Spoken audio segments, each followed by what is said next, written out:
അസ്സലാമു അലൈക്കും. എല്ലാ മാന്യ പ്രേക്ഷകർക്കും മുസ്ലിം വിശ്വാസം എന്ന ഈ ചാനലിലേക്ക് സ്വാഗതം. ഈ ചാനലിനെ കുറിച്ച് ഇതുവരെയും അറിയാത്തവർക്കായി കുറച്ച് കാര്യങ്ങൾ പറയാം. ഇത് ഇസ്ലാം മതവിശ്വാസികൾക്ക് മതത്തെക്കുറിച്ച് പ്രത്യേകമായി മതത്തിലെ കർമ്മശാസ്ത്ര വിധികൾ, അതുപോലെ പരിശുദ്ധ ഖുർആനിലെ ആയത്തുകളുടെ വിവരണങ്ങൾ, തഫ്സീറുകളെ അടിസ്ഥാനമാക്കിയുള്ള വിവരണങ്ങൾ, ഇസ്ലാമിക ചരിത്രങ്ങൾ, ഇസ്ലാമിക വിശ്വാസ സംബന്ധമായ കാര്യങ്ങൾ, ഒരു മനുഷ്യൻ്റെ തൊട്ടിൽ മുതൽ കട്ടിൽ വരെ എന്ന വിധത്തിൽ പരിശുദ്ധ ഖുർആൻ നിഷ്കർഷിച്ചിട്ടുള്ള നിയമവ്യവസ്ഥകൾ മുതലായവ അറിയാവുന്നവരെ കൊണ്ട് അറിയാത്തവർക്ക് പറഞ്ഞു കൊടുക്കാനുള്ള ഒരു വിജ്ഞാനവേദി എന്ന നിലയിലാണ് ഈ ചാനൽ മുന്നോട്ട് കൊണ്ടുപോകുന്നത്. നിരവധിയായ ഉസ്താദുമാർ ഇതിനു വേണ്ടി കണ്ടൻറ്റുകൾ നൽകി വരുന്നു. ആയതുകൊണ്ട് തന്നെ ഈ ചാനൽ ദീനി പ്രബോധനം എന്ന രീതിയിൽ ആരുടെയെങ്കിലും കയ്യിലെത്തിയാൽ അത് ഒന്ന് സബ്സ്ക്രൈബ് ചെയ്യുകയാണെങ്കിൽ കൂടുതലായിട്ടുള്ള വിവരങ്ങൾ നിങ്ങൾക്ക് ലഭ്യമാക്കുന്നതിനും, അതേപോലെ അത് ഷെയർ ചെയ്യുകയോ ലൈക്ക് ചെയ്യുകയോ ചെയ്താൽ കൂടുതലായ ആളുകളിലേക്ക് എത്തിക്കുന്നതിനും ഉപകാരപ്പെടും. അള്ളാഹു തൗഫീക്ക് നൽകട്ടെ. ഇനി നമുക്ക് വീഡിയോയിലേക്ക്. നീനവ എന്ന ദേശത്ത് നിയുക്തനായ പ്രവാചകരാണ് യൂനുസ് നബി അലൈഹിസ്സലാം. പിതാവിൻ്റെ പേര് മത്ത എന്നാണത്രേ. നീനവയിലെ രാജാവ് കുറേ ഇസ്രായേൽക്കാരെ അക്രമമായി തടവിലാക്കിയിരുന്നു. അവരെ മോചിപ്പിക്കാൻ നബി അപേക്ഷിച്ചു. രാജാവ് പുച്ഛിച്ച് തള്ളി. വിഗ്രഹാരാധനയ്ക്കെതിരെ യൂനുസ് നബി അലൈഹിസ്സലാം ജനങ്ങൾക്ക് മുന്നറിയിപ്പ് നൽകി. 9 വർഷം പ്രബോധനം ചെയ്തിട്ടും ഫലമൊന്നും ഉണ്ടായില്ല. അവസാനം നബി പ്രാർത്ഥിച്ചു, അല്ലാഹുവേ, ഇവർ സതുപദേശം കൈക്കൊള്ളുന്നില്ല. നീണ്ട 9 കൊല്ലം ഞാൻ അഹോരാത്രം അധ്വാനിച്ചിട്ടും ഫലമുണ്ടായില്ല. അതിനാൽ നിൻ്റെ ഇച്ഛ അനുസരിച്ച് ഇവരെ കൈകാര്യം ചെയ്യണമേ. അള്ളാഹു പറഞ്ഞു, നബിയെ, ഇനിയും അവർ പശ്ചാത്തപിക്കുന്നില്ലെങ്കിൽ ശിക്ഷ പിടികൂടുമെന്ന് അവർക്ക് മുന്നറിയിപ്പ് നൽകുക. നബി മുന്നറിയിപ്പ് നൽകിക്കൊണ്ടേയിരുന്നു എങ്കിൽ അതൊന്ന് കാണട്ടെ എന്നായി ജനങ്ങൾ. അവരദ്ദേഹത്തെ കല്ലെറിയുകയും കൂവി വിളിക്കുകയും ചെയ്തു. നബി അതൊന്നും വകവെക്കാതെ പ്രബോധനം തുടർന്നു. രാജാവ് ക്രുദ്ധനായി. അയാൾ കൂടെ താമസിക്കുന്ന കുറ്റവാളികളെ ഉപദേശിച്ചു. യൂനുസ് നബിയെ ജയിലിലടച്ചു. ജയിലിലും നബി വെറുതെ ആയിരുന്നില്ല.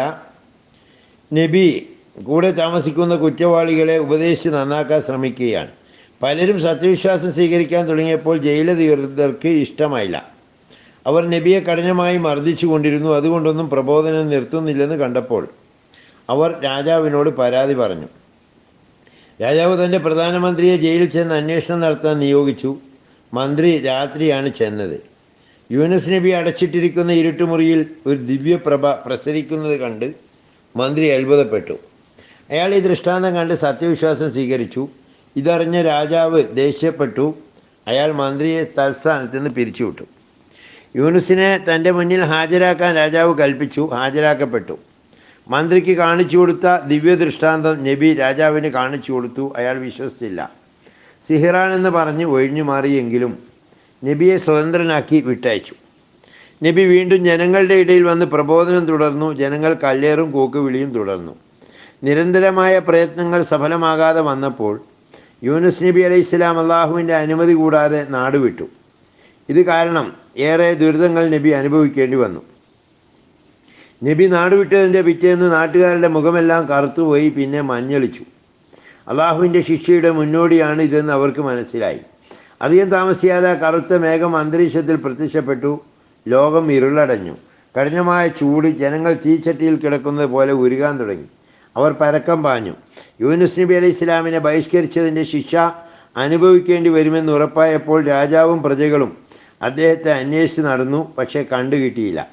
അവസാനം പിരിച്ചുവിട്ട മന്ത്രിയോട് രാജാവ് പറഞ്ഞു, ഇതിൽ നിന്ന് രക്ഷപ്പെടാൻ വല്ല മാർഗവുമുണ്ടോ? ഉണ്ട്. എല്ലാവരും പശ്ചാത്തപിച്ച് മടങ്ങുക. യൂനുസ് നബി അലൈഹി ഇസ്ലാം നാട് വിട്ടെങ്കിലും അള്ളാഹു നമ്മളോടൊപ്പമുണ്ട്. അവനോട് തൗബ ചെയ്താൽ സ്വീകരിക്കും. രാജാവിൻ്റെ കൽപ്പന പ്രകാരം ജനങ്ങളെല്ലാം ഒരു വലിയ മൈതാനിയിൽ ഒരുമിച്ച് കൂടി. മന്ത്രിയുടെ നേതൃത്വത്തിൽ ഏകനായ അള്ളാഹുവിങ്കലേക്ക് അവർ പശ്ചാത്തപിച്ച് മടങ്ങി. എല്ലാവരും സത്യവിശ്വാസികളായി മാറി. പിന്നെ മന്ത്രി പ്രാർത്ഥിച്ചു, സർവശക്തനായ റബ്ബേ, ശിക്ഷയിൽ നിന്ന് ഞങ്ങളെ നീ രക്ഷിക്കണമേ. പ്രാർത്ഥന അള്ളാഹു സ്വീകരിച്ചു. കറുത്ത മേഘവും കൂരിരുട്ടും അപ്രത്യക്ഷമായി കുളിർക്കാറ്റ് വീശി. ജനങ്ങൾ സന്തോഷത്തിലായി അള്ളാഹുവിനെ വാഴ്ത്തി. മഞ്ഞളിച്ചിരുന്ന മുഖങ്ങളിലെല്ലാം പ്രസന്നത കളിയാടി.